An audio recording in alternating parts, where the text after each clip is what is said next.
Selama ku hidup bagimu, mataku tetap memandangmu. Dunia tak bisa menjauhkanku dari kasih-Mu.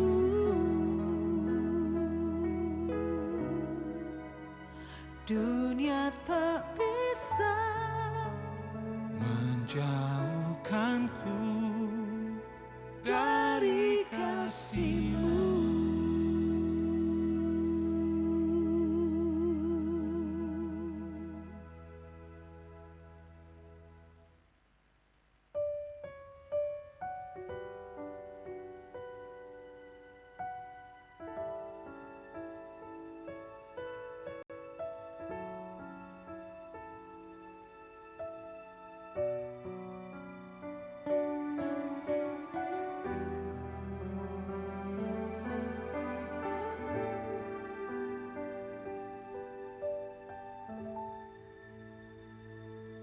Yesus, Kau kebenaran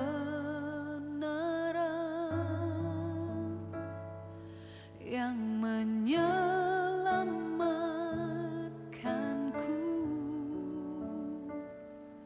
Kau memberikanku hidup dan pengharapan.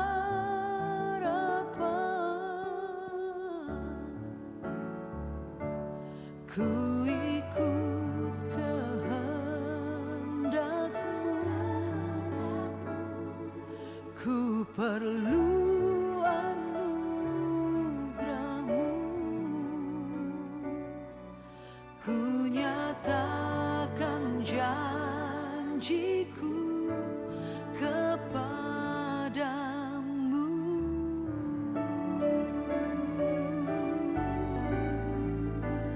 Kalau ku hidup bagimu, hatiku tetap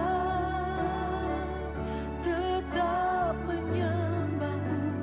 Dunia tak bisa menjauhkanku dari kasih-Mu.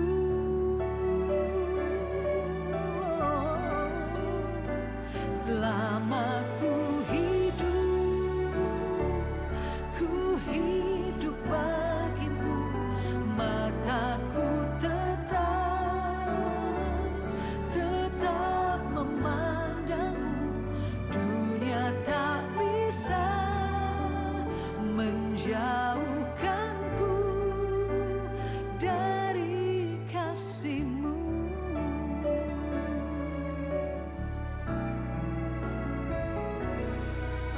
Ikut kehendak-Mu, ku perlu anugerah-Mu. Ku nyatakan janjiku kepadamu.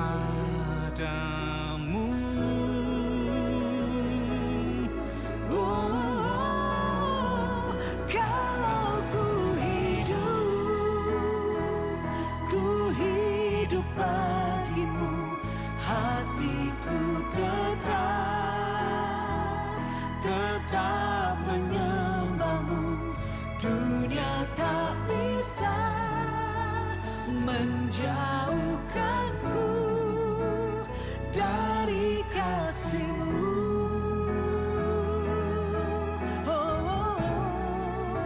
Selama ku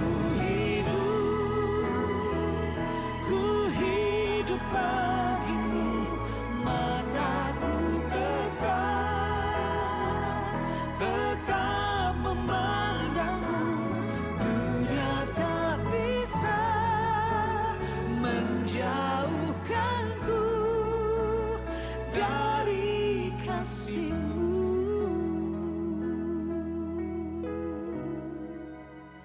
Dunia tak bisa menjauhkanku dari kasih-Mu.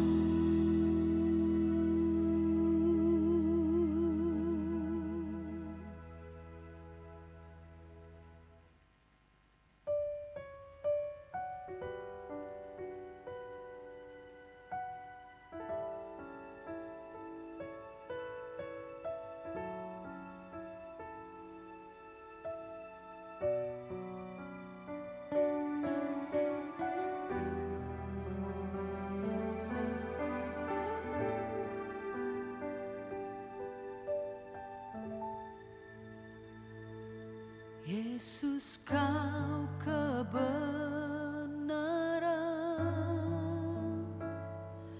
yang menyelamatkanku. Kau memberikanku hidup dan pengharapan.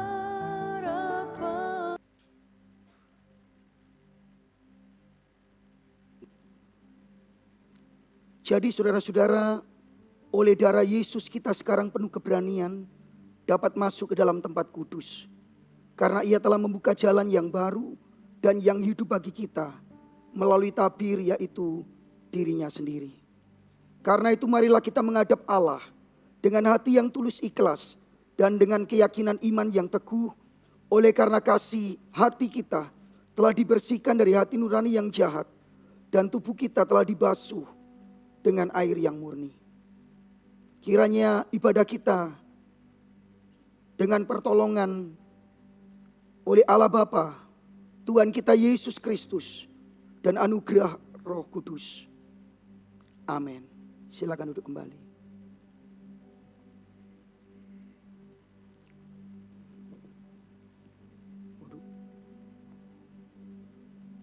Pujilah Tuhan, hai jiwaku. Pujilah namanya yang kudus, hai segenap batinku. Pujilah Tuhan, hai jiwaku. Dan janganlah lupakan segala kebaikannya. Mari kita memuji dan menyembah Dia. Allah di atas segala Allah. Raja di atas segala raja.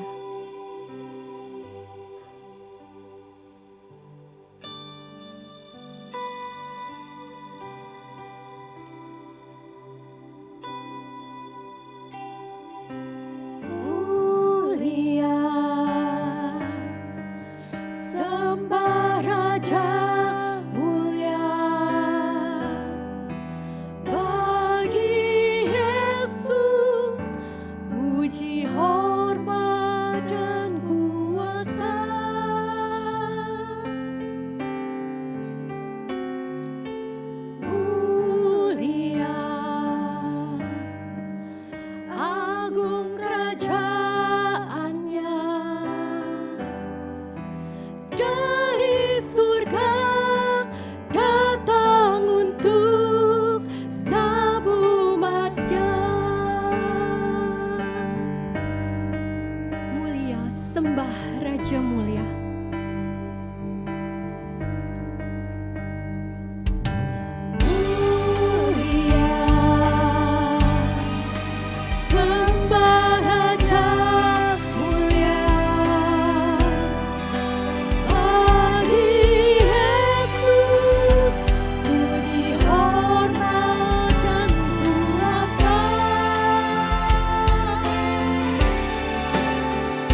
Saat ini,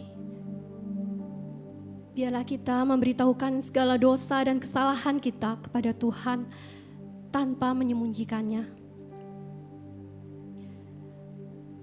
Akui kesalahan kita, pelanggaran kita di hadapannya.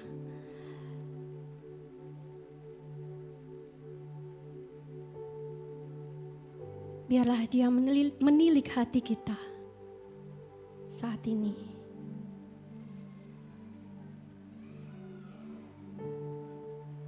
Sesuai janjinya, Ia akan mengampuni segala kesalahan dan dosa kita. Bila kita sungguh-sungguh datang merendahkan diri di hadapannya.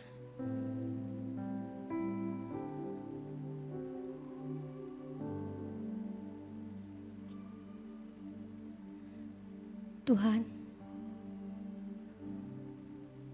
saat ini kami tertunduk malu, merendahkan diri kami di hadapan-Mu. Dalam keseharian kami, sudah terlalu sering, terlalu banyak kami mengecewakan Engkau Tuhan. Dan juga sesama kami, baik dengan pikiran, perkataan, maupun perbuatan kami. Ampuni kami ya Tuhan.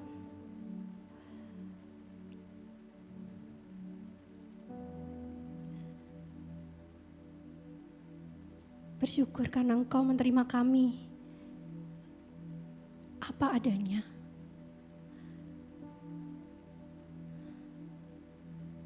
Biarlah saat ini kami hanya mengarahkan mata dan pikiran kami kepada-Mu saja ya Tuhan. Berikan hati yang menyembah-Mu, yang selalu rindu akan kebenaran-Mu.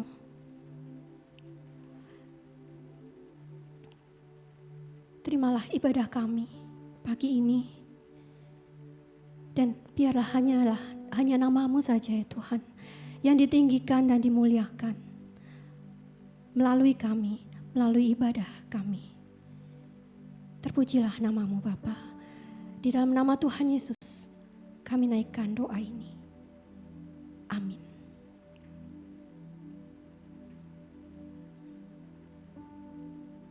Kristus telah dibangkitkan dari antara orang mati, dan sama seperti kita yang dahulu mati dalam persekutuan dengan Adam, demikianlah kita akan dihidupkan kembali dalam persekutuan dengan Kristus.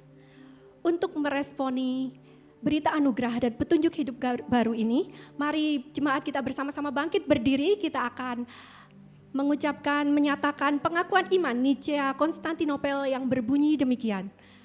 Aku percaya kepada satu Allah, Bapa yang Maha Kuasa, Pencipta langit dan bumi, dan segala yang kelihatan dan yang tidak kelihatan, dan kepada satu Tuhan Yesus Kristus, satu-satunya anak Allah yang diperanakan dari Bapa sebelum alam semesta, Allah dari Allah, terang dari terang, Allah yang sejati dari Allah yang sejati, sehakikat dengan Sang Bapa, oleh siapa segala sesuatu dicipta, yang untuk kita manusia dan untuk keselamatan kita telah turun dari sorga dan diinkarnasikan oleh Roh Kudus dari anak darah Maria dan dijadikan manusia.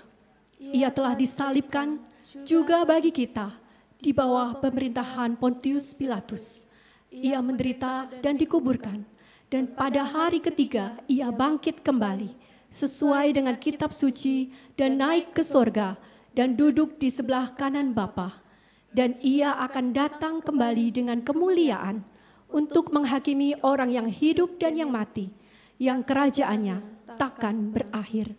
Dan aku percaya kepada Roh Kudus, Tuhan dan pemberi kehidupan, yang keluar dari Bapa dan Anak, yang bersama-sama dengan Bapa dan Anak disembah dan dimuliakan, yang telah berfirman dengan perantaraan para nabi. Dan aku percaya satu gereja yang am dan rasuli. Aku mengakui satu baptisan untuk pengampunan dosa, dan aku menantikan kebangkitan orang mati dan kehidupan di dunia yang akan datang. Amin. Bersukacitalah sebab kasih Allah yang sempurna memberi kekuatan bagi jiwa kita. Mari dengan yakin kita terima sukacitanya yang menjadi kekuatan bagi kita semua. Terima sukacita surga.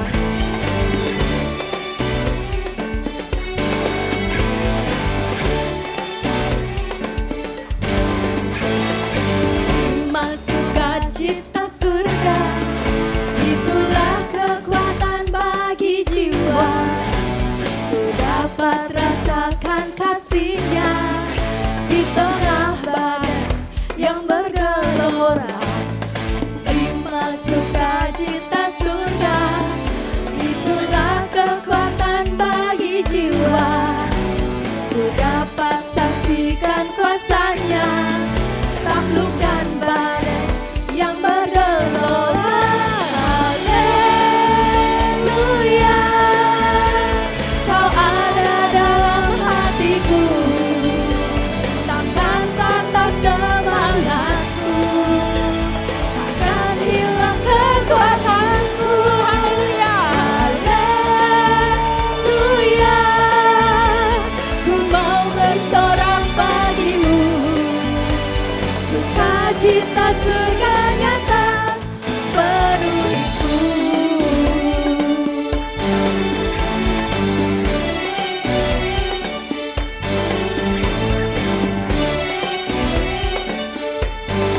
Terima sukacita surga, biarlah itu menjadi kekuatan bagi setiap kita. Terima sukacita surga, itulah kekuatan bagi jiwa. Ku dapat rasakan kasih-Nya di tengah badai yang bergelora. Terima sukacita surga, itulah kekuatan bagi jiwa. Ku dapat saksikan kuasa-Nya, taklukkan badai yang bergelora. Haleluya, Kau ada dalam hatiku, takkan patah semangatku, takkan hilang kekuatanku. Haleluya, haleluya, ku mau bersorak bagimu, sukacita surga nyata penuhiku.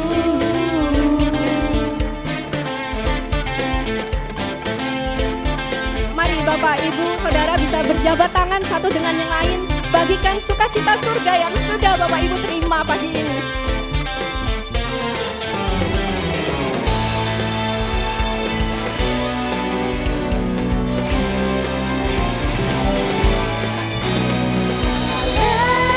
Haleluya, Kau ada dalam hatiku, takkan patah semangatku, takkan hilang kekuatanku. Haleluya, haleluya,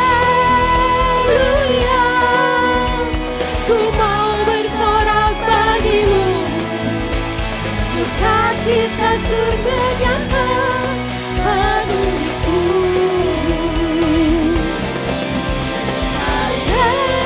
Haleluya, Kau ada dalam hatiku, takkan patah semangatku, takkan hilang kekuatanku.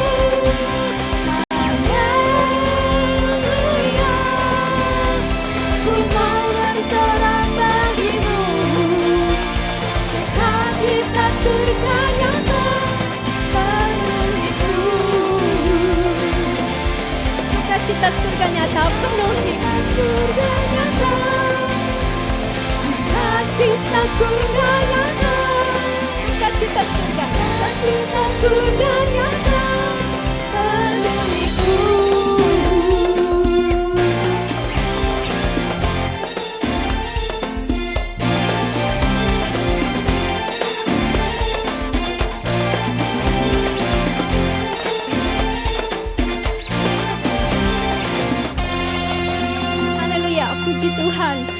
sebagai orang-orang yang telah diselamatkan di dalam Kristus, mari kita berpegang pada janji penyertaannya yang selalu ada bagi kita. Teguh pada janji Kristus, Rajaku.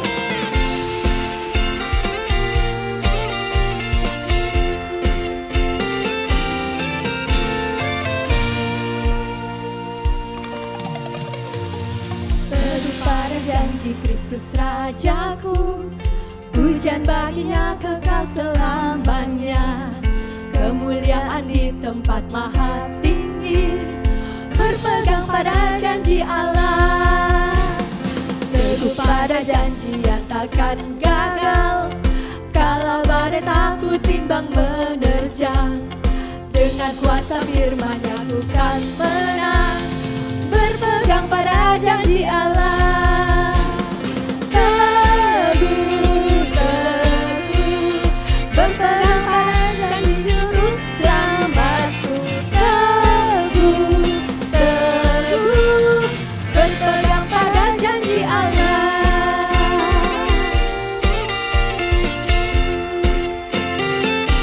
Karena janjinya ya dan amin, kita bisa terus teguh pada janjinya. Teguh pada janji Kristus Tuhanku, tali kasih-Nya kekal mengikatku. Dengan pedang roh kalahkan cobaan, berpegang pada janji Allah. Teguh, teguh, teguh, berpegang pada janji juru selamatku. Teguh, teguh, berpegang pada janji Allah. Teguh, teguh, berpegang pada janji juru selamatku. Teguh, teguh, berpegang pada janji Allah.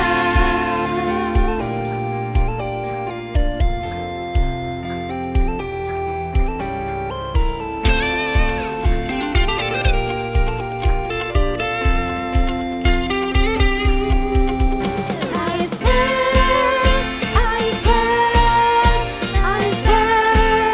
on the promise of God. I stand on the promise of God. I stand on the promise of God. I stand on the promise of God. Teguh, teguh, berpegang pada janji juru selamatku. Teguh, teguh, berpegang pada janji Allah. Teguh, teguh, berpegang pada janji juru selamatku. Teguh, teguh, berpegang pada janji Allah.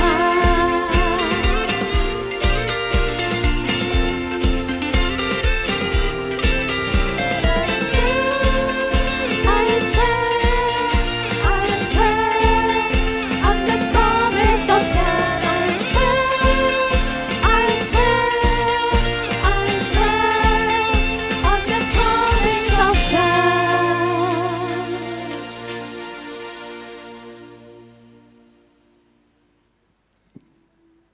Jemaat silakan duduk. Tidak ada satupun di bumi ini yang dapat memisahkan kita dari kasih Allah. Dan biarlah kiranya kebenaran firman Allah yang akan kita renungkan saat ini dapat menguatkan dan meneguhkan kita. Untuk pada akhirnya berpengharapan penuh hanya dalam Kristus.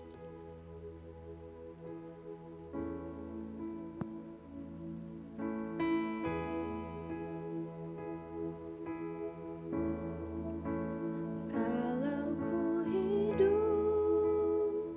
ku hidup bagimu, hatiku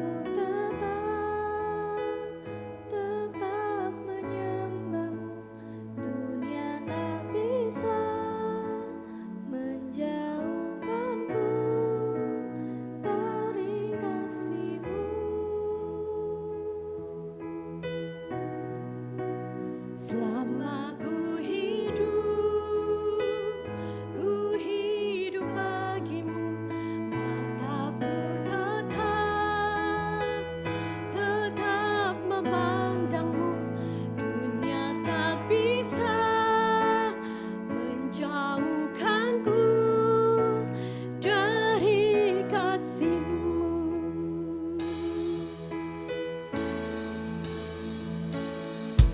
Yesus kau kebenaran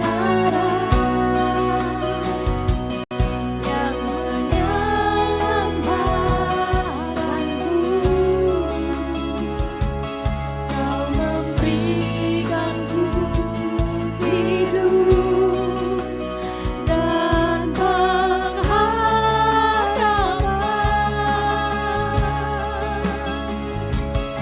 Ku ikut kehendakmu, ku perlu anugerahmu. Ku nyatakan janjiku kepadamu.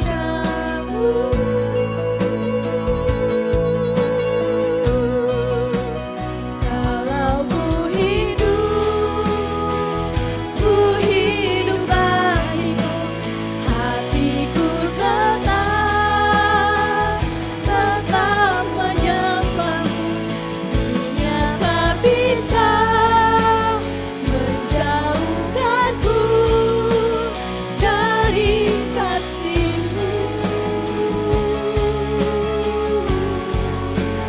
Selama ku hidup bagimu, mataku tetap memandangmu. Dunia tak bisa menjauhkanku dari kasih-Mu. Kalau ku hidup bagimu, hatiku tetap menyembahmu. Dunia tak bisa menjauhkanku dari kasih-Mu.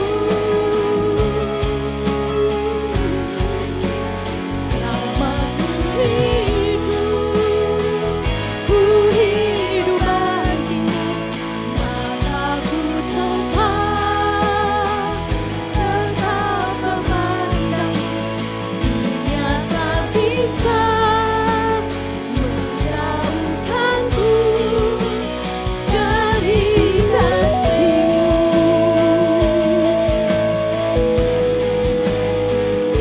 Biarlah mataku tetap memandang-Mu ya Tuhan. Biarlah tidak ada satupun yang dapat menjauhkan aku, yang memisahkan aku dari kasih-Mu.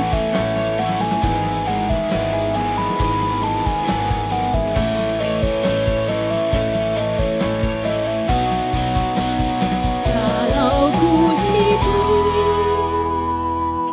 hidup bagimu, hatiku tetap Biarlah ini menjadi tekad kerinduan kita untuk tetap menyembah Dia Dunia tak bisa sampai akhir hidup kita. menjauhkanku dari kasih-Mu.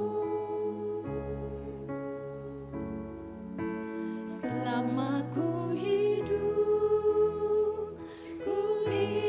bagimu, mataku tetap memandangmu.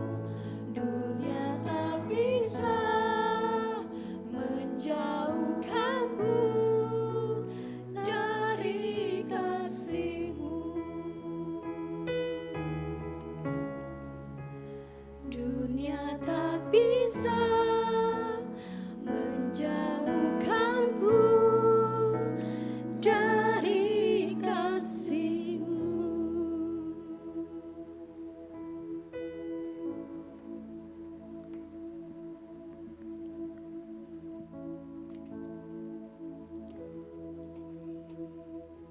Bapa di dalam surga, kami bersyukur karena anugerah-Mu.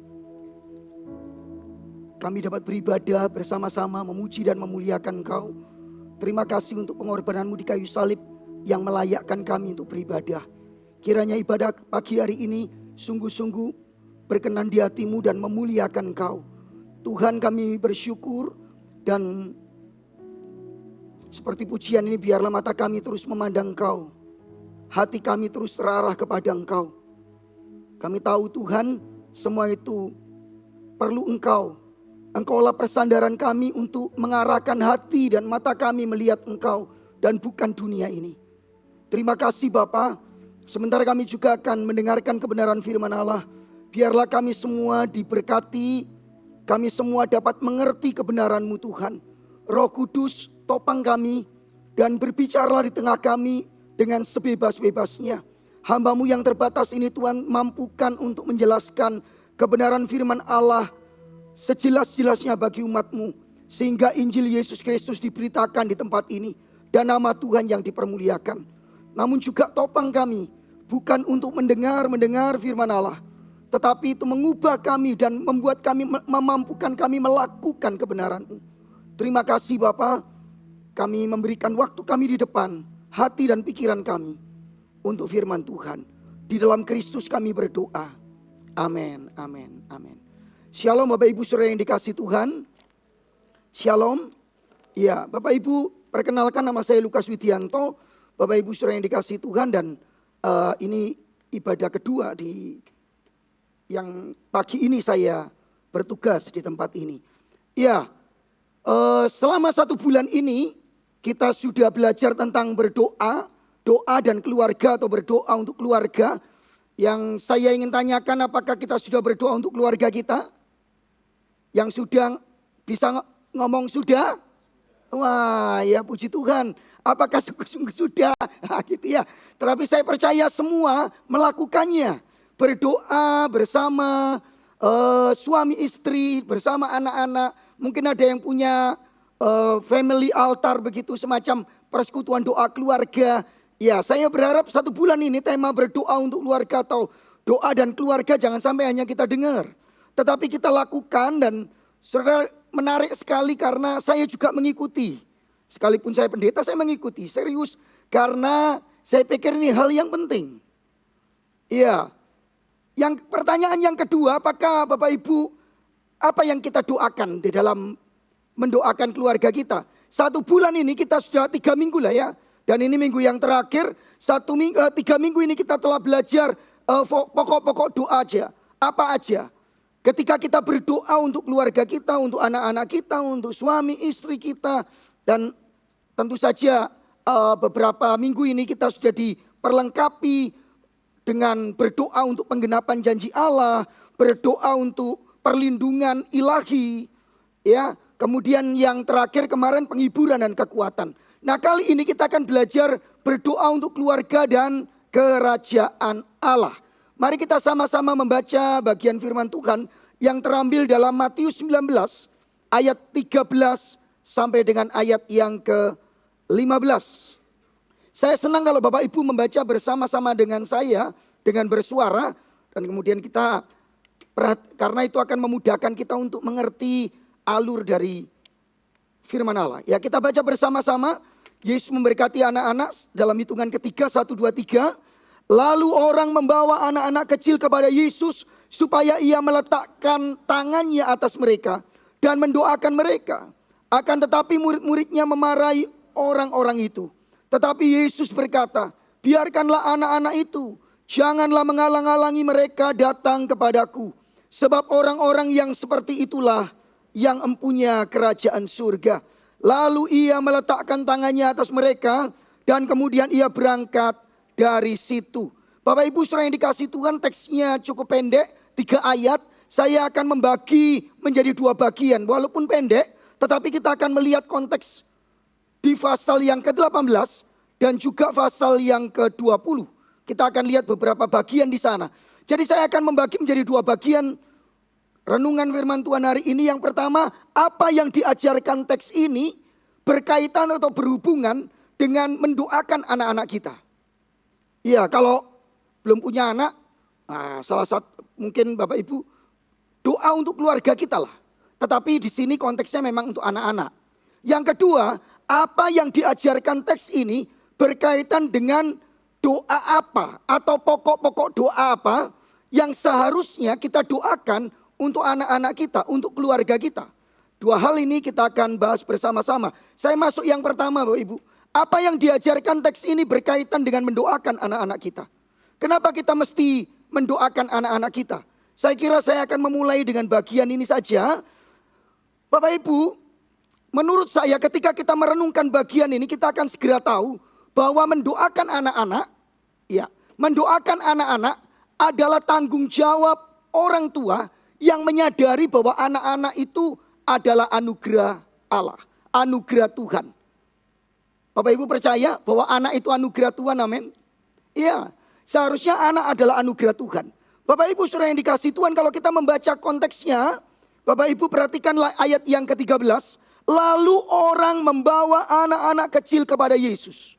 Kata lalu atau tote dalam bahasa Yunani, itu menunjukkan bahwa kisah ini, perikop ini tidak berdiri begitu saja. Tetapi penulis Injil Matius ingin ayat ini dibaca dengan perikop yang di atasnya.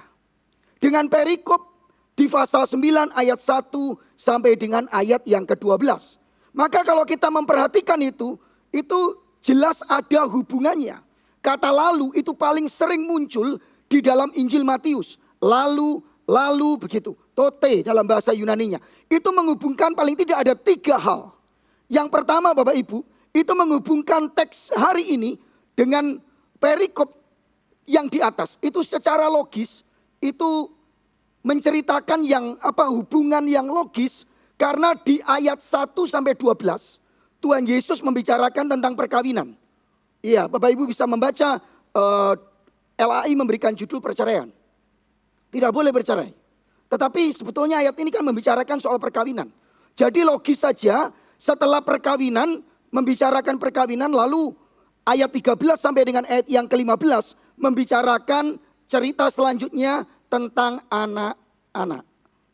Yang kedua Bapak Ibu, ini keterkaitannya adalah tentang kerajaan surga. Itu sebabnya tema kita doa dan keluarga kerajaan surga. Iya, nanti kita akan bahas itu di bagian kedua. Tetapi bagian pertama ini saya ingin memberitahu memang ada kaitannya. Dan yang mengkaitkan antara perikop di atas, pasal 9 ayat 1 dan 12. Dan ayat 13 ke 15 itu adalah kerajaan surga. Bapak Ibu bisa membaca di ayat yang ke-12 yang saya kutip di bawah ini. Ya, ada orang yang tidak dapat kawin karena ia memang lahir demikian dari rahim ibunya. Dan ada orang yang dijadikan demikian oleh orang lain. Dan ada orang yang membuat dirinya demikian karena kemauannya sendiri karena kerajaan surga. Jadi ayat ini mengatakan ada orang yang selibat tidak menikah oleh karena kerajaan surga. Fokus kita kerajaan surga. Nah Bapak Ibu lihat ayat yang ke-14. Ayat 14 ketika Yesus meresponi larangan para murid-murid untuk anak-anak kecil datang kepada Yesus.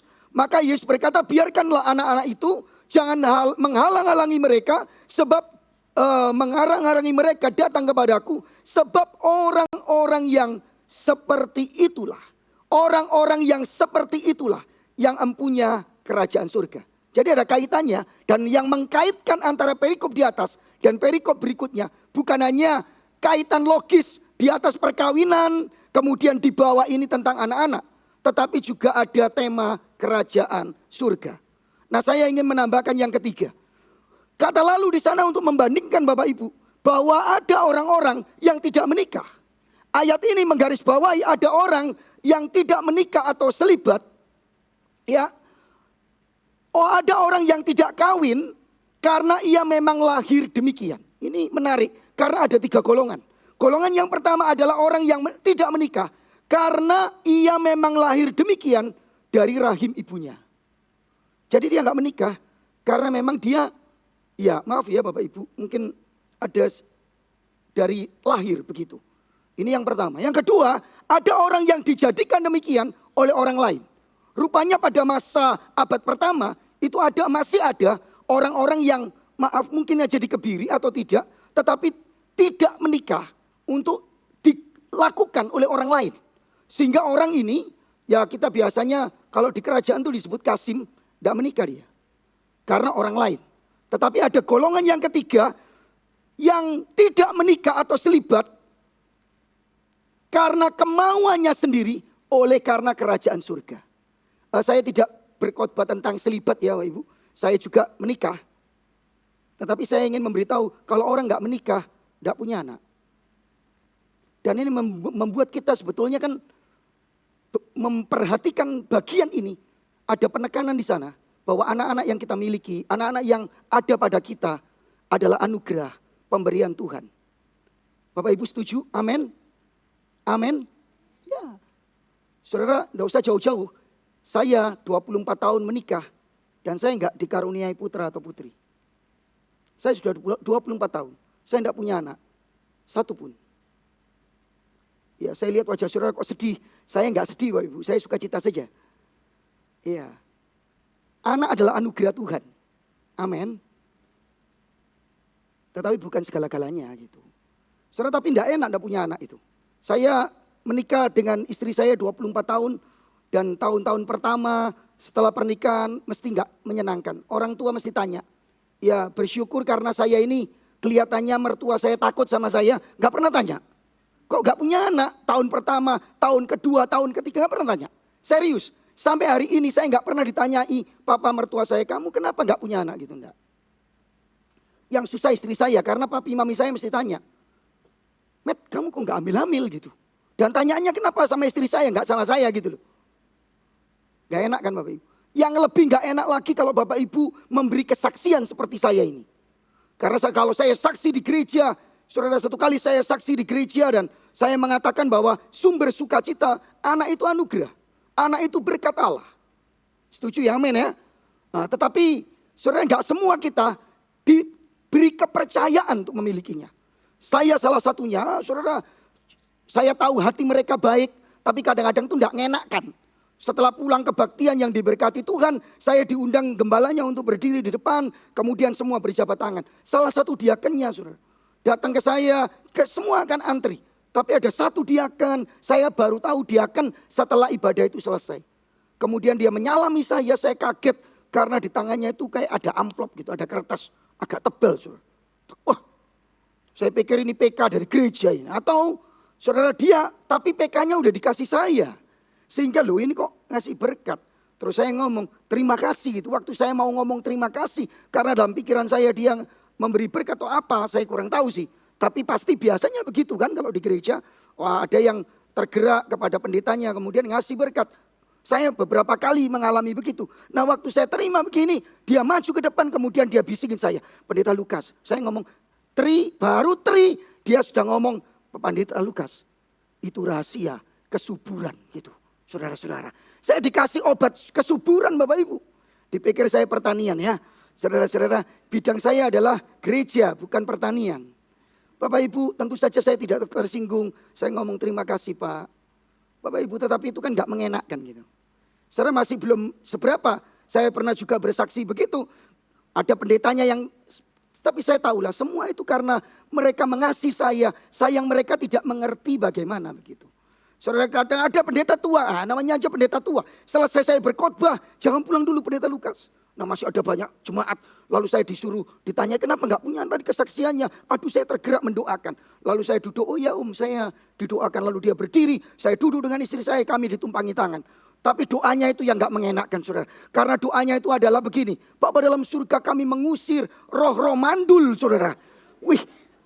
Pendeta yang baru KKR dibilang dikuasai roh mandul. Saya memahami lah ada banyak gereja di luar sana masih menganggap gak punya anak itu kutuk. Gak punya anak itu terikat roh tertentu. Tapi saya ingin memberitahu saudara hari ini lewat bagian ini. Betapa sebetulnya anak putra putri yang Bapak Ibu miliki adalah pemberian Allah. Dan ketika Allah memberikannya, Allah ingin kita bertanggung jawab. Itu bukan hanya pemberian anugerah. Tetapi sebuah kepercayaan dari Tuhan. Yang setuju dengan saya katakan amin. Sehingga ketika kepercayaan itu diberikan. Seharusnya kita mengambil bagian kita.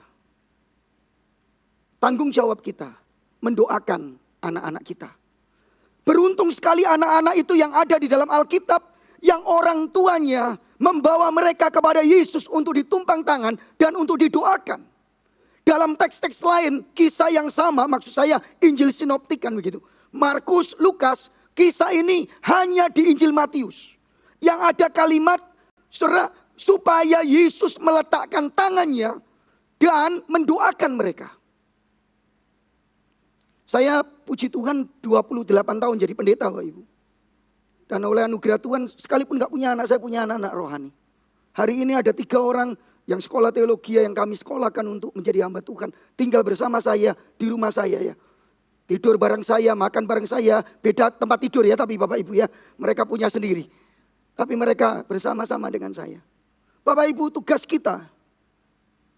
Tanggung jawab kita. Ketika Tuhan mempercayakan anak-anak. Apakah kita berdoa untuk anak-anak kita? Saudara, saya harus memberitahu. Bukan karena saya khotbah direct loh. Saya ngomong gini. Serius, tadi pagi saya juga ngomong. Ada 2 hamba Tuhan yang menginspirasi hidup saya. Salah satunya adalah Pak Yakub Triandoko, teman saya baik. Karena saya lihat betul dalam keluarganya. Saya bukan hari ini aja bertemu Pak Yakub. Masih anak-anak masih kecil Pak Yakub kalau pelayanan. Bahkan pernah ke Amerika itu kadang-kadang pelayanan mesti titip ke saya itu anak 2. Saya pernah jalan-jalan sama mereka. Dan saudara saya nggak punya anak. Kalau jalan-jalan bareng mereka. Mereka satu itu yang paling kecil itu. Yang paling bandel itu. Jangan diceritain ya. Yel itu. Kalau kemana-mana selalu manggil saya papa, papa. Hati saya itu kok tenang gitu, seneng gitu. Papa, tapi nggak senengnya manggil papi atau papa itu kalau antri bayar masuk tempat wisata. Baru dia panggil saya papa. Tapi yang menarik adalah setiap kali saya bersama dengan Pak Yakub. Doa untuk anak-anaknya itu tidak pernah lewat. Dan caranya itu loh. Saya masih ingat pada waktu anak pertamanya sekolah di Amerika. Yang mengantarkan tuh sama saya, kami diajak. Saya gitu. Bu Nike sudah menangis begitu ya apa. Mau berpisah dengan anak pertama. Dan pertama kali ke Amerika. Saya bersama-sama. Sebelum berangkat jam 12 malam. Kalau saya nggak salah jam 1 atau jam 12 malam begitu. Jam 1 pagi begitu. Pesawatnya ke Amerika. Saya dipanggil, Lukas, ojo tidur lah malam ini. Kita rame-rame aja. Jadi kita di kamar ini rame-rame. Ya, lalu saudara yang menarik adalah kemudian mulai cerita, tertawa, kita suka bercanda. Ya, apalagi saya yang memang lebih cocok jadi pelawak ketimbang pendeta ini kan Bapak Ibu. Kemudian tertawa. Yang menarik selesai itu. Kemudian Pak Yakub ngomong, Kas, ayo kasih ayat untuk anak saya. Setelah gitu Pak Yakub memberikan ayat untuk anaknya. Lalu kami berdoa bersama-sama dengan keluarga Pak Yakub untuk anak-anaknya. Yang kedua Bapak Ibu, ada pendeta yang sangat dekat dengan saya. Bukan seorang gembala sidang. Dia seorang dosen saja. Dia seorang rektor di satu STT di salah satu kota di Jawa Timur, Jawa Tengah, sorry.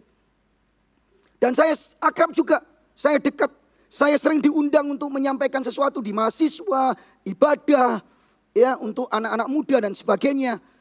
Yang membuat saya tertarik itu setiap hari Bapak Ibu. Karena saya sering sekali ke sana. Dia dekat saja di Solo sana. Dan saya tinggal di rumahnya. Bukan saya ditaruh saya tidak mau di luar. Saya bersama dia di rumahnya. Setiap pagi ada 3 putri, ada 3 anak putrinya. Setiap pagi. Pendeta yang sibuk ini jam 8 dia harus pimpin ini, jam berapa pimpin ini. Karena ada STT di situ, ada kantor di sana. Tapi setiap pagi kalau papanya berhalangan, mamanya. Dan setiap pagi di meja makan saya selalu lihat. Dia peluk anaknya satu-satu, kemudian didoakan satu-satu, Ini hal yang menarik. Pertanyaan saya adalah apakah kita menyadari bahwa hubungan keluarga, sekarang saya mau lebih luas sedikit untuk aplikasinya. Bukan hanya anak, suami istri, orang tua anak, menantu mertua. Bukankah semua adalah anugerah dari Allah? Saudara, tanggung jawab kita mendoakan, tanggung jawab kita membawa mereka ke dalam tangan yang perkasa. Kadang kita harus sadari tangan kita yang lemah ini. Kita hanya tahu apa yang ada di tempat ini. Kita hanya tahu apa yang dilakukan anak kita di rumah. Kita mempersandarkan anak-anak kita kepada Tuhan. Nah Bapak Ibu, ini bagian yang pertama. Mari kita sungguh-sungguh mendoakan keluarga kita. Jangan lewatkan bulan doa dan keluarga ini sebagai sebuah pelajaran saja. Sebagai sebuah kita makin ngerti, kita makin mantap di dalam pengajaran-pengajaran. tetapi sesungguhnya kita nggak melakukannya. Saya bersyukur punya orang tua yang mendoakan kami. Serius Bapak Ibu, sampai hari ini. Papa saya sudah dipanggil Tuhan, tinggal mama saya. Tapi setiap jam 5, karena dulu kamar kami bersebelahan, sekarang berbeda. Tetapi mami saya itu agak budi Bapak Ibu, budek dikit. Karena usia sih, 84 tahun. Jadi kalau ngomong sama saya, misalnya mami saya tanya, itu tetangga apa gitu ya. Mami saya itu tanya, saya ngomongi kan pelan-pelan. Karena yang ditanyakan tuh rahasia kan gitu. Apa gitu. Saya sudah, ayo masuk kamar tak omongi gitu ya. Tapi selalu karena dia agak gitu, setiap pagi saya selalu dengar nama saya disebut di dalam doanya. Sampai hari ini. Bapak Ibu, betapa pentingnya kita mendoakannya. Yang kedua, kenapa begitu? Yang kedua, Tuhan Yesus memberi tempat yang penting terhadap anak-anak. Saudara-saudara yang dikasihi Tuhan, berbeda dengan respon, saya tulis di sini, berbeda dengan respon murid-murid. Ketika orang tua membawa anak-anaknya kepada Yesus, membawa anak-anaknya kepada Yesus, para murid langsung memberikan reaksi yang negatif. Murid-murid langsung memarahi orang-orang tua itu. Perhatikan ya, yang dimarahi orang tuanya bukan anak-anaknya sih. Jangan ganggu. Ada banyak tafsiran, kenapa itu? Walaupun kita ini agak sulit, itu semua tafsiran. Secara eksplisit maupun implisit gak terlihat dengan jelas. Kenapa kok gak gitu? Tetapi saya harus memberitahu saudara ada beberapa penafsiran. Misalnya tulisan Leon Morris dalam tafsiran Injil Matius. Dia mengatakan bahwa kemungkinan karena para murid ini ingin bersegera Yesus sampai di Yerusalem dan menyelesaikan pemulihan terhadap Israel. Tapi juga jangan lupa Bapak Ibu, ada kemungkinan karena masalah budaya atau kultural, cara memandang murid-murid itu terhadap anak-anak dan budaya waktu itu menganggap sepele, menganggap rendah anak-anak. Dan itu nampaknya didukung sekali oleh teks kita ini. Bapak Ibu, didukung sekali oleh teks kita. Padahal murid-murid kalau kita mau jujur, kelihatan sekali.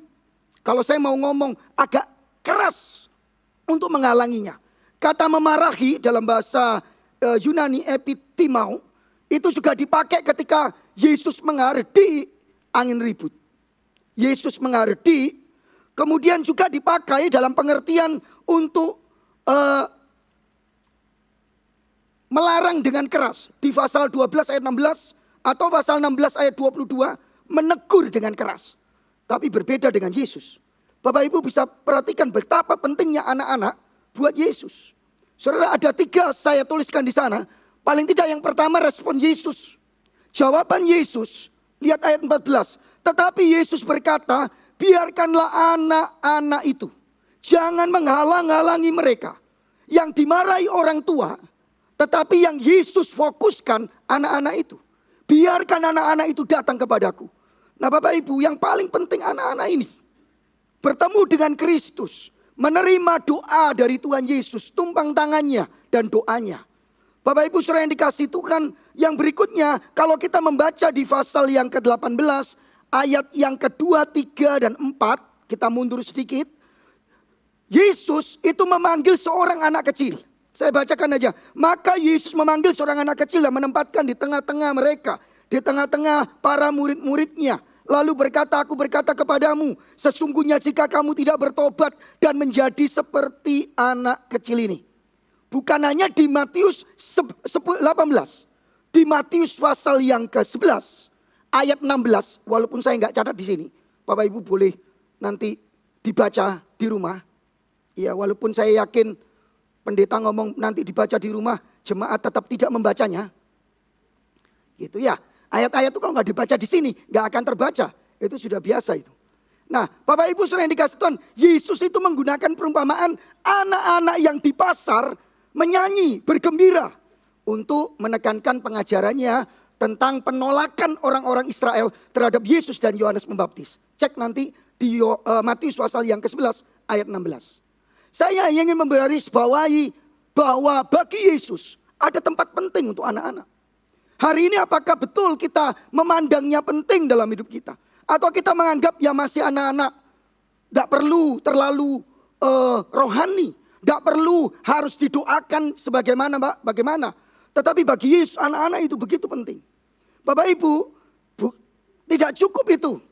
Kepedulian dan perhatian Yesus yang besar juga nampak di mana dia menjadikan dia media pembelajaran, bahkan keberhargaan anak itu ditekankan Yesus kepada para murid. Nah, inilah yang membuat kita bisa meyakini bahwa mungkin saja memang pada waktu itu secara kultural anak-anak dipandang sebelah mata. Kita bisa membaca di ayat yang kelima, Bapak Ibu. Ayat yang kelima. Pasal yang ke-18 ayat yang kelima. Ya.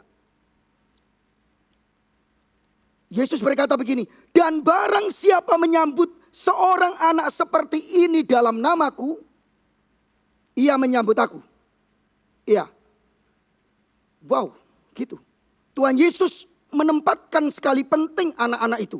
Di ayat yang ke-6, tetapi barang siapa menyesatkan salah satu dari anak-anak kecil ini yang percaya kepadaku, lebih baik baginya jika sebuah batu kilangan diikat, lalu ia ditenggelamkan di dalam laut.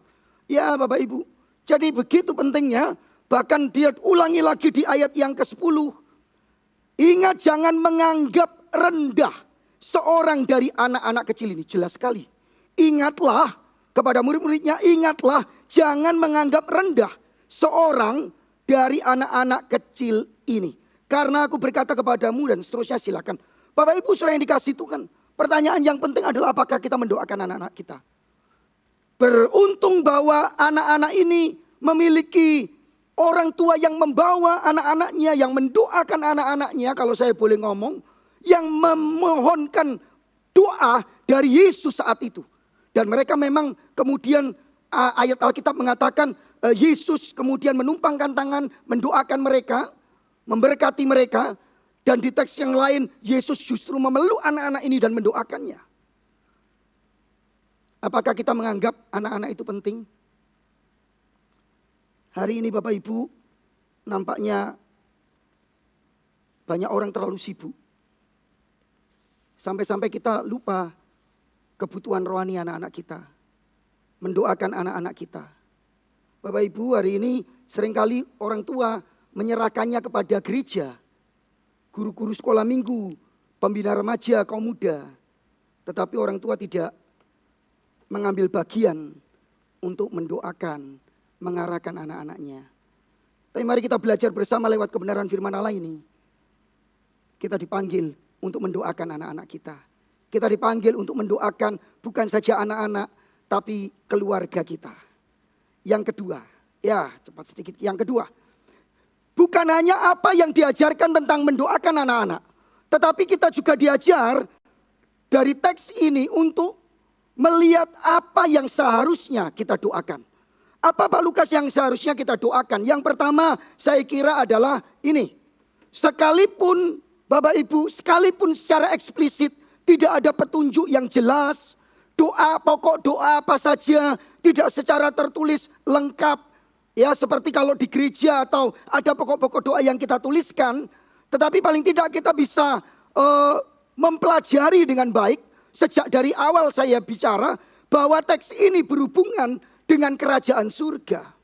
Ya, saya pastikan bahwa kita bisa memastikan, memperkirakan bahwa permintaan mereka berhubungan dengan kerajaan surga. Di pasal 18 kerajaan surga berulang kali tadi udah kita baca. Saya tidak ingin terlalu panjang dan tidak ingin mengulanginya. Tetapi jelas Matius 18 sampai 20 itu dikaitkan dengan kerajaan surga. Kalau Bapak Ibu ingin melihat di pasal 20, tadi pasal 18 sudah, pasal 19, pasal 20 Bapak Ibu, itu satu kali ibu dari Yakobus dan Yohanes, anak Zebedius, jadi ibunya Yakobus dan Yohanes, itu datang kepada Yesus. Nah saya bacakan aja ya supaya kita tahu. Maka datanglah ibu anak-anak Zebedius serta anak-anaknya itu kepada Yesus, lalu sujud di hadapannya untuk meminta sesuatu kepadanya. Kata Yesus, apa yang kau kendaki? Perhatikan permintaannya. Jawabnya, berilah perintah supaya kedua anakku ini boleh duduk kelak di dalam kerajaanmu. Yang seorang sebelah kanan, yang seorang lagi sebelah kiri. Sekali lagi berhubungan dengan kerajaan surga. Bapak Ibu, bagaimana kita mestinya kita mengkaitkan doa-doa kita dengan kerajaan surga? Apa isi doa-doa kita? Kita udah diajar selama 3 minggu berturut-turut. Apakah doa kita hanya memuaskan keinginan kita? Ataukah doa kita berpusat kepada Kristus? Berpusat kepada kerajaan Allah? Berpusat kepada perlebaran, perluasan kerajaan Allah. Di dalam doa-doa kita, seringkali kita ini ingin menghindari penyakit, ingin menghindari pergumulan. Kita lupa bahwa kita mestinya berdoa bukan supaya pergumulan itu pergi, tetapi supaya kerajaan Allah dilebarkan. Bisa saja pergumulan menghampiri kita, tetapi ada kekuatan di dalam Tuhan. Bahkan bisa saja lewat pergumulan Injil diberitakan karena kehidupan kita dikuatkan oleh anugerah Tuhan. Bapak Ibu, seringkali kita berdoa dan kita pinginnya tidak untuk kerajaan surga. Mari kita belajar berdoa untuk kerajaan surga. Iya. Bapak Ibu, Yesus menghubungkannya tadi sudah saya sampaikan dengan biarkan anak-anak itu datang. Itulah yang mempunyai kerajaan surga. Di perikop sebelumnya ada perkawinan dan kerajaan surga. Pasal 18 terakhir, Ibu Yohanes saya sudah sampaikan bersama-sama. Pertanyaan yang penting adalah apakah doa-doa kita fokusnya kepada kerajaan surga? Ataukah kita ingin anak kita sukses, anak kita kaya, anak kita sehat, anak kita jadi orang. Hanya untuk memuaskan kita, bukan pelebaran kerajaan surga. Saya tidak mengatakan bahwa kalau berdoa untuk kerajaan surga anaknya harus jadi pendeta ya. Nanti siapa jemaatnya kalau pendeta semua. Tetapi paling tidak saya adalah salah satu dari doa orang tua. Saya berkeluarga Bapak Ibu 3 orang. Dan puji Tuhan laki-laki semua. Kakak saya ada, saya nomor 2 dan nomor 3 adalah adik saya sekarang ada di NTT. Di Kupang. Dan kami 3 tidak ada yang mau jadi pendeta. Dan itu anugerah Tuhan. Oh enggak ya. Ya, itu kenapa Bapak Ibu? Karena saya dilahirkan dari pendeta yang susah. Papa saya pendeta yang sederhana, yang tantangannya itu berat sekali. Bukan hanya saya ngomong ini masalah ekonomi, bukan. Tetapi tantangannya berat. Jadi pendeta tantangannya masalahnya itu loh. Terus saja. Kami lihat ada jemaat begini, begitu, ada pergumulan-pergumulan yang kami lihat sendiri setiap hari. Bapak Ibu, tidak ada orang, saya ngomong sama papa saya mau jadi dokter. Walaupun waktu itu menurut saya ya terlalu tinggi. Karena papa saya cuma pendeta aja, di pasar saja pendeta di kampung yang tidak punya apa-apa. Tapi pikiran saya itu cuma satu, tidak mau jadi pendeta. Saya mau jadi dokter. Kalau nggak dokter, ya minimal perawat lah. Tidak bisa perawat, tabib, tidak bisa tabib, dukun, tidak apa-apa saya. Ya, yang penting nggak dukun seperti sembarangan pakai obat lah. Kita pakai apa alternatif lah, bukan dukun-dukun. Saya ngomong sama papi saya, ini bercanda ya Bapak Ibu, nanti dipikir saya dukun, enggak. Saya ngomong sama papi saya nggak marah, tertawa saja. Tapi saya tahu mereka mendoakan. Kau tahu Pak Lukas? Ya iya karena kamar kami bersebelahan. Kami 3 anak yang nakal. Dan papa saya itu sering pelayanan, kami ditinggal sendiri. Kadang-kadang kami naik atap gereja, bawa gitar, bawa tikar, di atap gereja. Di atap. Siang-siang gitu kita bombol, terus kita main gitar di sana. Orang-orang sudah ngomong hati-hati kalau ada listrik kamu, karena atapnya tuh seng, bisa strom mati semua ini. Tapi saya nakal memang. Kakak saya tidak ada yang mau jadi pendeta. Adik saya sempat kuliah, kakak saya kuliah S1. Bapak Ibu, tetapi papa saya itu pendoa. Setiap malam saya dengar doanya. Tapi setiap malam juga saya nggak mau jadi pendeta. Saya tertawa saja. Apalagi adik saya. Sekolah umum. Kemudian satu kali Bapak Ibu, saya jadi ikut ibadah. Papa saya juga yang khotbah. Waktu itu papa saya diundang di sebuah gereja kecil. Gereja kecil bukan gereja gede. Gereja kecil aja. Jemaatnya nggak terlalu banyak, sekitar tapi ya 50-an, 50 lebih sedikit. Tetapi karena kecil memanjang jadi kelihatan penuh begitu. Dan ini kan pendeta tamu, mungkin banyak undangan yang hadir. Dan saya adalah anak pendeta. Kami menyanyi di sana, vokal grup di sana. Tapi sementara papa saya mulai berkhotbah, kemudian saya masih ingat khotbah papi saya di kitab Yeremia. Saya masih ingat papi saya berkhotbah untuk jemaat. Kemudian tiba-tiba selesai khotbah, tapi saya sudah merasakan ini kenapa perasaan saya jadi seperti tidak enak. Setiap kali papa saya berkhotbah dan kemudian khotbahnya itu temanya menjadi siapa yang mau menjadi hamba Tuhan. Kita semua hamba Tuhan, tetapi hari ini papi saya bilang, siapa yang mau menyerahkan hidupnya? Saya lihat banyak anak muda di sini yang mau menyerahkan hidupnya menjadi pendeta, bisa maju ke depan. Papa saya kan tamunya. Saya ini dengar khotbah itu, Tuhan seperti memanggil saya. Saya meyakini, saya merasakan Tuhan itu, wah ini untuk saya, untuk saya. Tapi saya tahan-tahan, saya cuma ingat dua Bapak Ibu. Yang pertama, saya nggak pengen jadi pendeta. Seperti papa saya.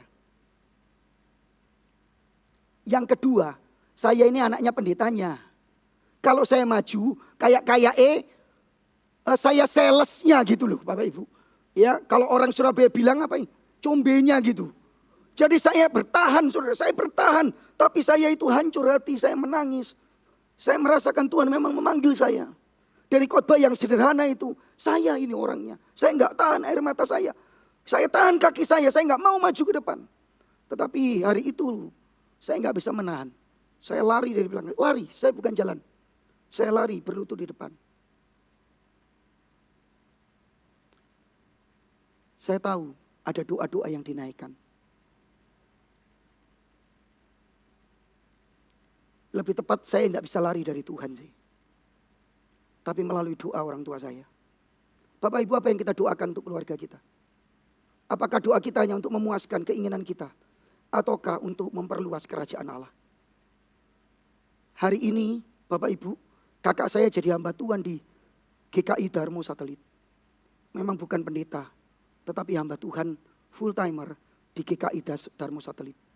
Hari ini Bapak Ibu, adik saya yang sudah sekolah sarjana ekonomi, tiba-tiba juga dipanggil Tuhan menjadi pendeta sekarang. Tetap di Kupang, di NTT, sampai hari ini. Bapak Ibu saudara yang dikasih Tuhan, apakah kita mau berdoa untuk perluasan kerajaan Allah? Apakah doa-doa kita bisa adalah doa-doa yang rindu agar Kristus dimuliakan, kerajaannya dilebarkan? Yang terakhir, Bapak Ibu, pokok doa yang spesifik yang seperti apa Pak Lukas? Apakah bisa ada sekali lagi semua? Tidak ada secara tegas pokok doa seperti beberapa waktu yang lalu Bapak Ibu belajar 1 Tesalonika kalau saya nggak salah. Pokok doa Paulus dengan kelihatan. Efesus 1 kelihatan sekali pokok doanya. Supaya begini, supaya begini, supaya begini. Memang di kitab ini tidak bisa kita lihat. Tapi kita punya rujukan yang cukup kuat di pasal 19 ayat 14 bagian B. Di pasal yang ke-14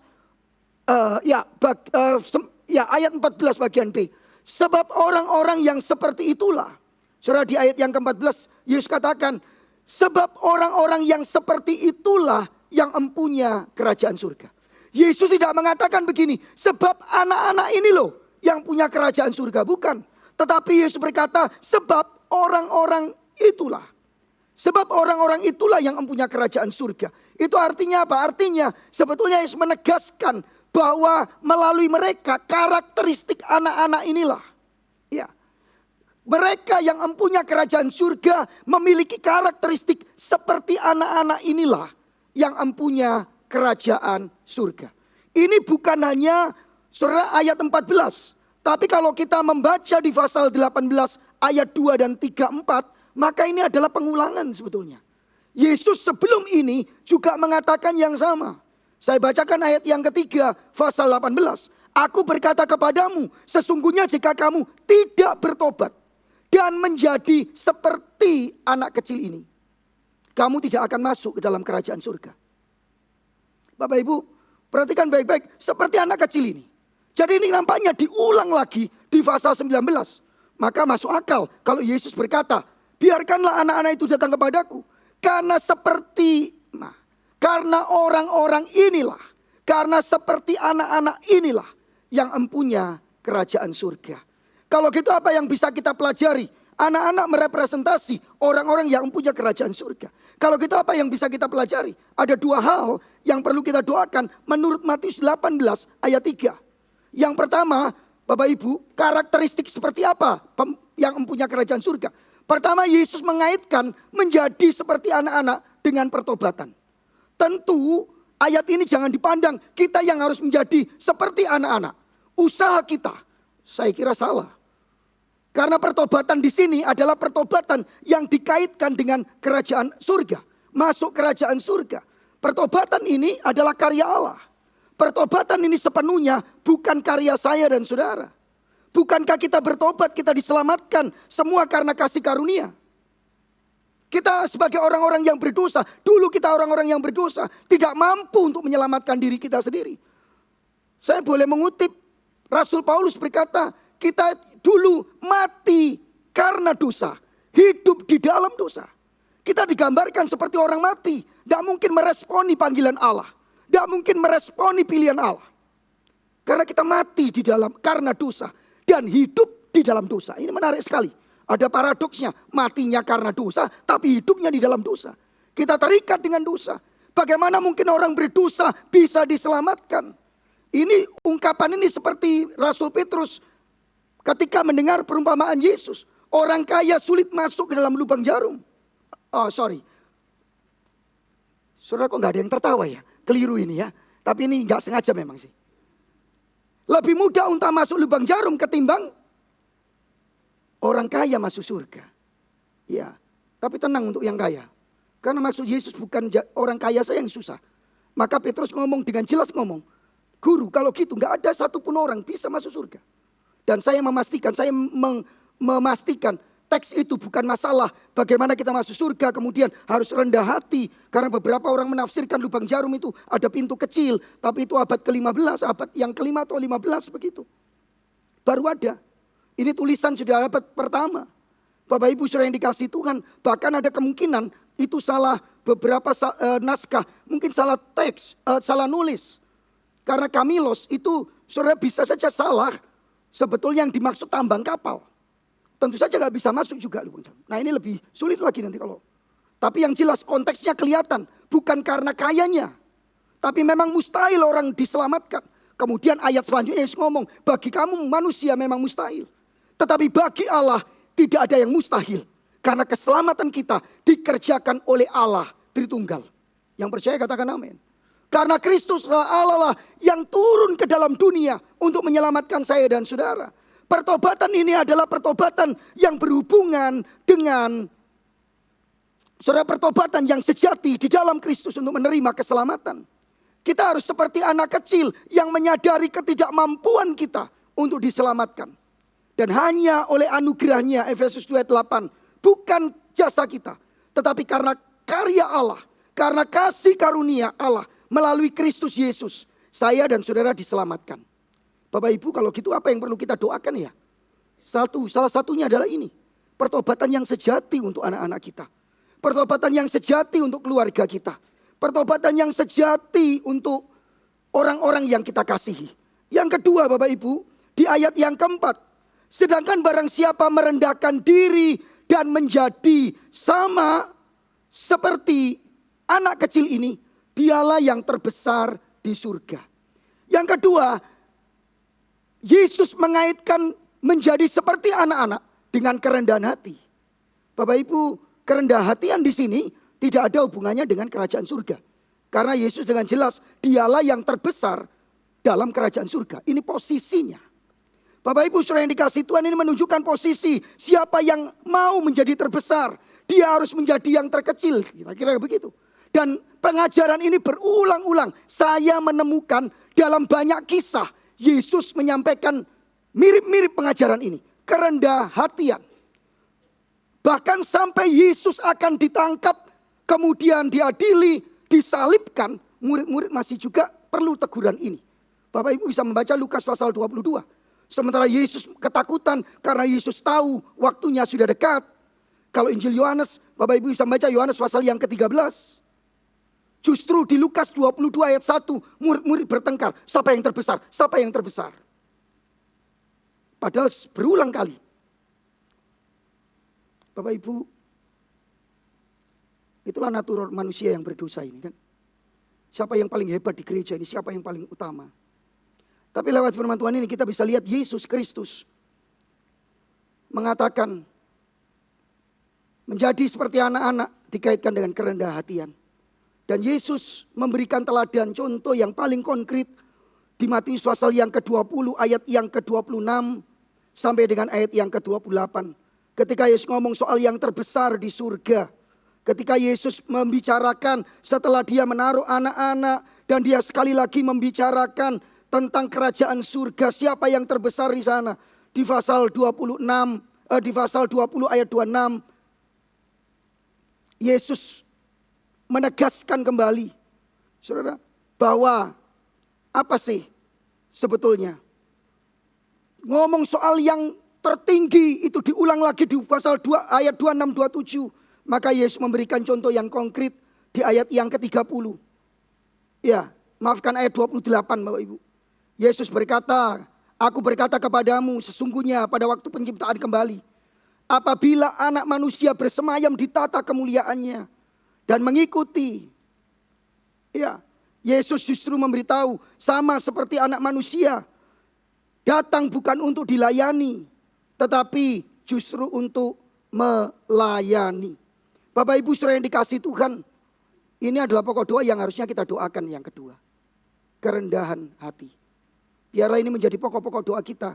Bukan bagaimana anak kita jadi wow, tetapi kerendahan hati kita. Mari kita berdoa kepada Tuhan. Bapa di dalam surga, kami bersyukur untuk anugerah Tuhan. Kami telah merenungkan kebenaran firman Tuhan. Tuhan, kami menyadari seringkali kami menganggap lalai mendoakan keluarga kami. Atau kalau kami berdoa, fokus dari doa kami, pusat dari doa kami bukanlah kemuliaan-Mu, bukanlah kerajaan surga. Tapi lewat kebenaran firman-Mu, topang tolong setiap kami untuk berdoa dan berpusat kepada kerajaan surga. Untuk pelebaran kerajaan-Mu Tuhan. Kami mendoakan pertobatan yang sejati terjadi di dalam keluarga kami. Kami mendoakan anak-anak kami, keluarga kami bertumbuh semakin serupa Kristus. Hidup semakin melayani Tuhan. Tolong topang kami Tuhan. Kalau toh ada di antara kami yang mungkin putus asa juga. Karena doa-doa kami terkadang sepertinya belum terjawab. Tapi kami lewat kebenaran firman Tuhan hari ini, biarlah menjadi dorongan bagi kami. Terus mendoakan keluarga kami. Terus berdoa. Karena bukan doa kami, tapi persandaran kami kepada Engkau. Engkau yang mendengar dan mengerjakan doa-doa kami lebih dari apa yang kami doakan. Terima kasih Bapa. Anugerah-Mu yang cukup bagi kami. Kiranya menopang kami semua. Dan segala kemuliaan hormat kami kembalikan kepada Engkau. Yang layak menerima pujian hormat untuk selama-lamanya. Di dalam Kristus kami berdoa. Amin.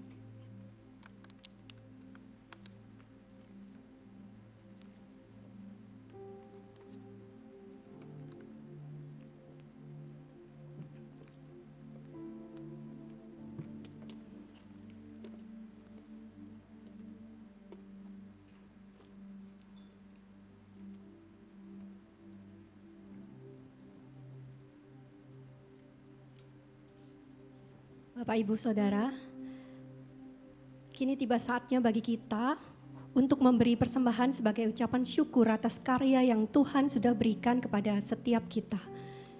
Ayat persembahan, ayat yang akan mengantar kita untuk memberikan persembahan diambil dari 1 Tesalonika 5 ayatnya yang ke-16 sampai 18. Bersukacitalah senantiasa, tetaplah berdoa, mengucap syukurlah dalam segala hal. Sebab itulah yang dikehendaki Allah di dalam Kristus Yesus bagi kamu.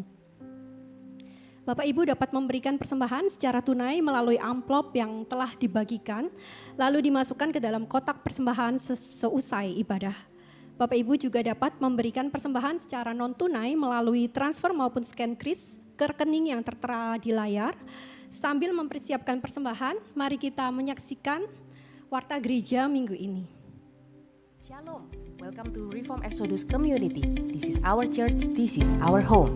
Kami ucapkan selamat datang bagi Anda yang baru bergabung hari ini. Jika Anda ingin lebih mengenal REK, silahkan dapat menghubungi nomor berikut ini.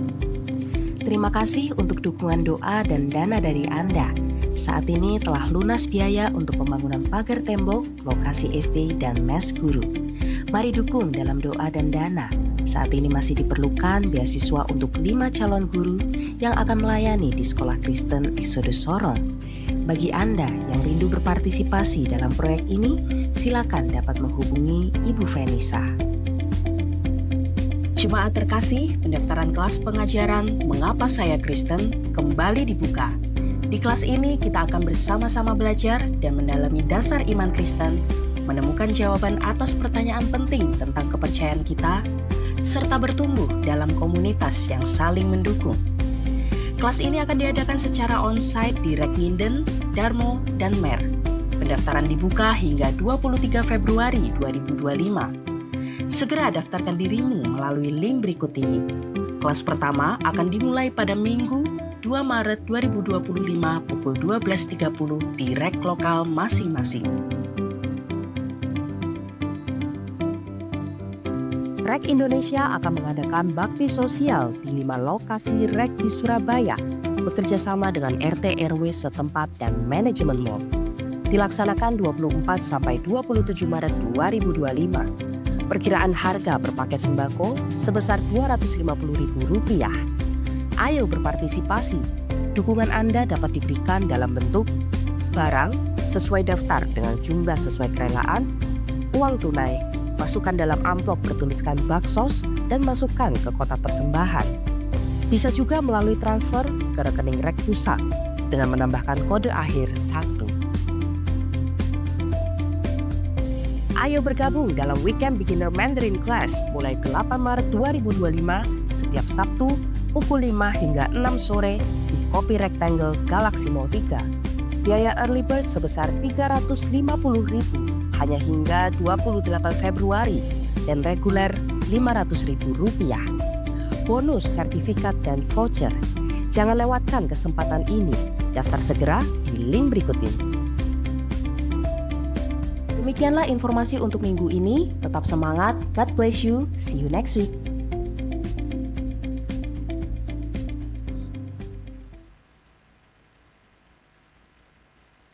Ya, ada beberapa penegasan pengumuman, tetapi sebelumnya kami mengucapkan terima kasih kepada Bapak Pendeta Lukas Widianto, dosen dari STT Amadeus, yang telah melayani kita di kebaktian pertama dan kedua pada pagi hari ini.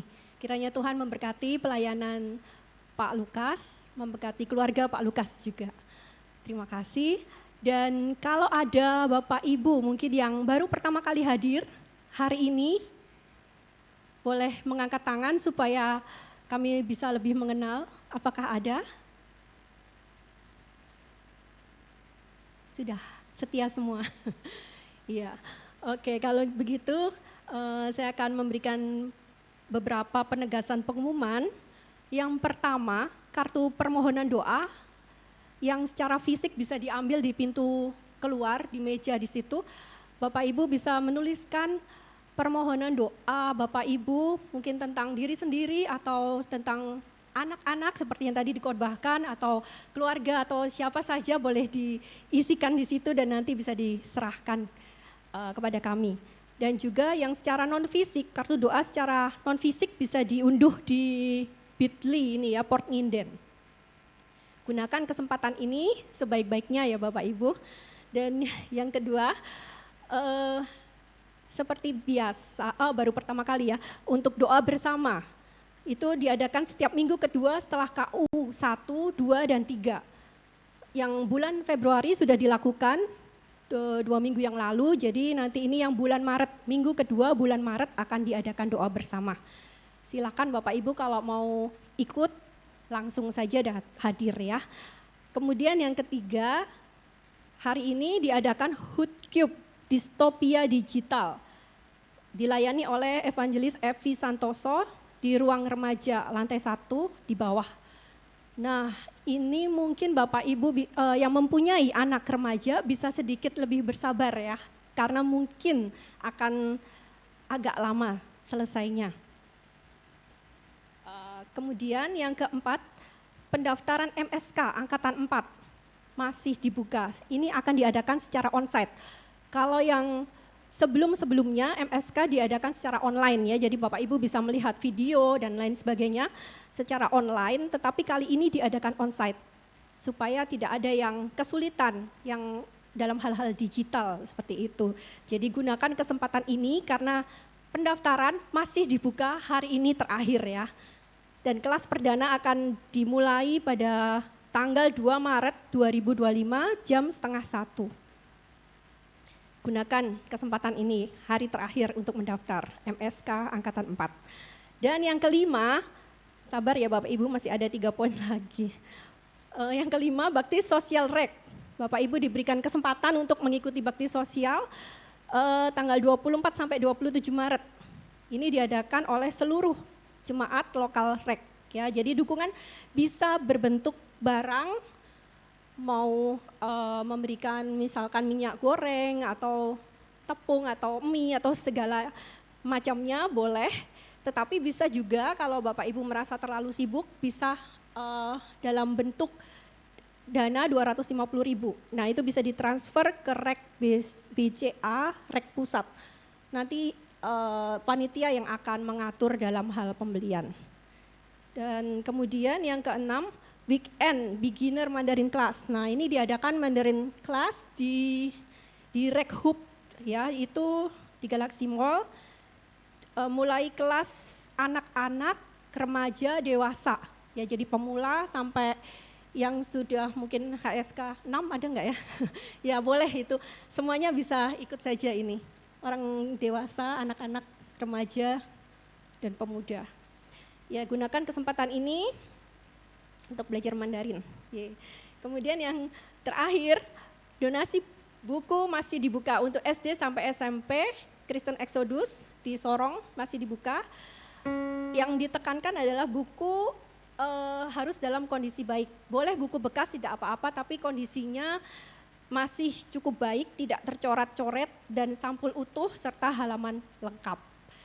Demikian penegasan pengumuman pada hari ini. Terima kasih, Tuhan Yesus memberkati.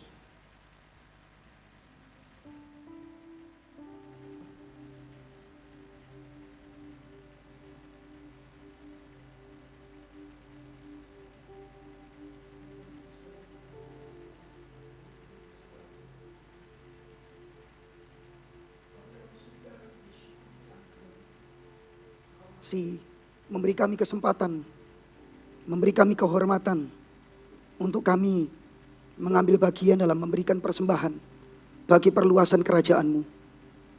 Kami menyadari semua yang kami miliki, bahkan hidup kami adalah milik-Mu Tuhan.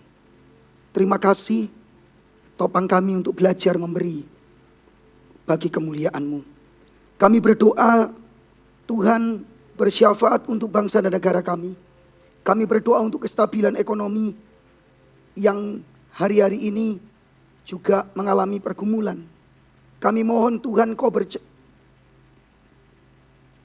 tangan di dalamnya. Kami berdoa untuk pengambil kebijakan ekonomi. Tuhan beri hikmat, Tuhan topang untuk melakukan langkah-langkah yang tepat, yang sistematik, dengan hikmat dan pertolongan-Mu Tuhan. Kami berdoa dengan kondisi politik yang sekarang. Kami berdoa demo-demo mahasiswa di berbagai wilayah. Kami mohonkan Tuhan, biarlah Tuhan yang memberikan keamanan bagi negara dan bangsa kami. Kami berdoa supaya demo-demo tidak berubah menjadi anarkis. Kami berdoa, tetapi kami juga berdoa untuk pemimpin negara kami, untuk dapat mendengarkan suara rakyat, untuk dapat memiliki hati yang besar, menerima masukan dari rakyat dan mengambil tindakan yang tepat. Kami berdoa Tuhan, juga untuk rekrutmen guru dan proses perizinan SMP Kristen Exodus di Sorong. Kami berdoa dengan segala kebutuhan, dengan segala pergumulannya. Kiranya anugerah-Mu Engkau nyatakan Tuhan. Sehingga sungguh pekerjaan-Mu diperluas di Sorong. Nama Tuhan yang dipermuliakan. Terima kasih untuk siang ini. Kami bersyukur kepada Tuhan. Untuk kemurahan Tuhan kami menikmati ibadah pada pagi hari ini, siang hari ini. Di dalam nama Tuhan Yesus Kristus kami berdoa. Mari kita bersama-sama menaikkan pujian doksologi.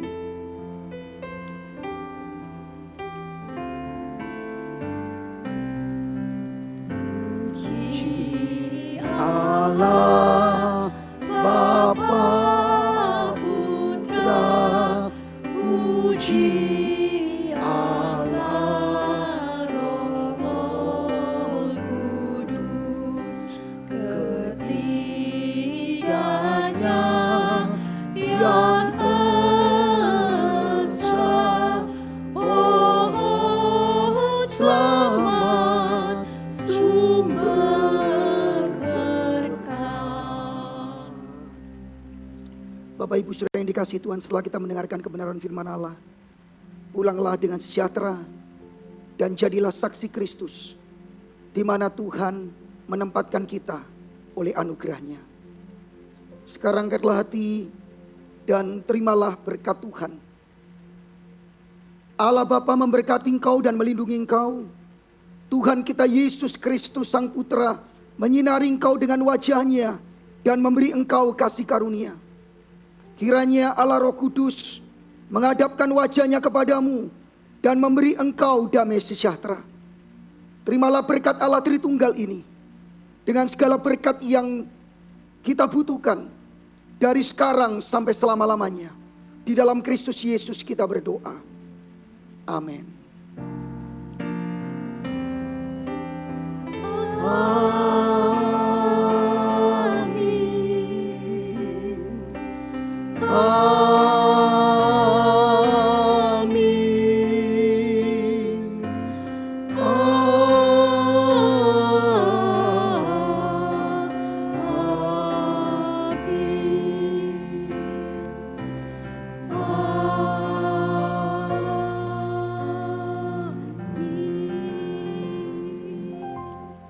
Silakan duduk Bapak Ibu, saat teduh sejenak. Ibadah kita selesai. Selamat siang.